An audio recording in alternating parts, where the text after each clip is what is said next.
మధ్యంతర వాణిజ్య ఒప్పందం భారత ఆర్థిక వ్యవస్థను మరింత బలోపేతం చేస్తుందని కేంద్ర ప్రభుత్వం ప్రకటించింది. ఈ డీల్ ద్వారా ఎంఎస్ఎంఈ, రైతులు, మత్స్యకారులకు $30 ట్రిలియన్ మార్కెట్కు ద్వారాలు తెరుచుకుంటాయని వాణిజ్య శాఖ మంత్రి పీయూష్ గోయల్ పేర్కొన్నారు. ఇదే సమయంలో భారత రైతుల ప్రయోజనాలను పూర్తిగా పరిరక్షిస్తామని పునరుద్ఘాటించారు. భారత్ అమెరికా మధ్యంతర వాణిజ్య ఒప్పందంపై వాణిజ్య శాఖ మంత్రి పీయూష్ గోయల్ ఎక్స్ వేదికగా స్పందించారు. ఈ ఒప్పందం ద్వారా భారతీయ ఎగుమతిదారులకు $30 ట్రిలియన్ మార్కెట్కు ద్వారాలు తెరుచుకుంటాయని ప్రకటించారు.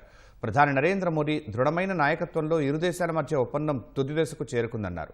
ఈ ఒప్పందం భారత ఆర్థిక వ్యవస్థను మరింత బలోపేతం చేస్తుందని విశ్వాసం వ్యక్తం చేశారు. ఎంఎస్ఎంఈలు, రైతులు, మత్స్యకారులకు ఎంతగానో ప్రయోజనం చేకూరుస్తుందని వివరించారు. ఎగుమతుల పెరుగుదలతో భారతీయ మహిళలు, యువతకు లక్షలాది కొత్త ఉద్యోగావకాశాలు లభిస్తాయన్నారు. ఈ డీల్ వల్ల ప్రపంచంలోనే అతిపెద్ద ఆర్థిక వ్యవస్థ అయిన అమెరికాలో వస్త్రాలు, తోలు, పాదరక్షలు, ప్లాస్టిక్, రబ్బర్ ఉత్పత్తులు, సేంద్రియ రసాయనాలు, గృహాలంకరణ వస్తువులు, చేతి వృత్తుల ఉత్పత్తులు, ఎంపిక చేసిన యంత్రాలు వంటి కీలక రంగాల్లో భారీ మార్కెట్కు అవకాశం లభిస్తుందని కేంద్ర మంత్రి విశ్వాసం వ్యక్తం చేశారు.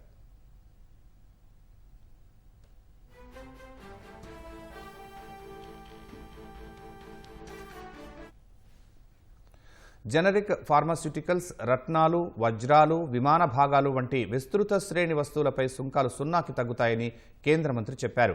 ఆయా రంగాల్లో భారీగా లాభాలు వస్తాయన్నారు. తద్వారా భారత ఎగుమతులకు పోటీతత్వం పెరిగి మేక్ ఇన్ ఇండియా ప్రచారానికి మరింత బలం చేకూరుతుందన్నారు.